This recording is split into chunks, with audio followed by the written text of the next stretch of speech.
Plumber का app download कर लेना है। आप जिस भी डीलर से आप माल उठाते हैं या जिस भी डीलर के कांटेक्ट में है, उसको बोलना है वो अकाउंट जो है वो वेरीफाई करवा देगा, या फिर अपने आप ही ये अकाउंट जो है वेरीफाई हो जाता है।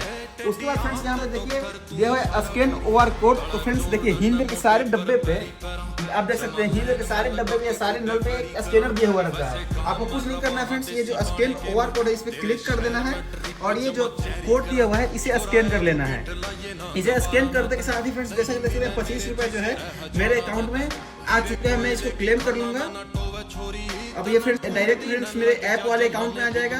अब मैं गो टू होम कर लेता हूँ। गो टू होम करने के बाद फ्रेंड्स आप यहाँ पे चेक कर सकते हैं, जैसे कि मेरा फ्रेंड्स पहले कुछ कम पैसा था, लेकिन अभी सारे चीज को स्कैन करते करते 690 रुपये जो हो गए हैं। ये हफ्ते में एक बार फ्रेंड्स जो ये पैसा है ये डायरेक्ट आपके अकाउंट में ही ट्रांसफर कर देती है कंपनी, अपने आप आपको कुछ करने की जरूरत नहीं है। तो फ्रेंड्स इस तरह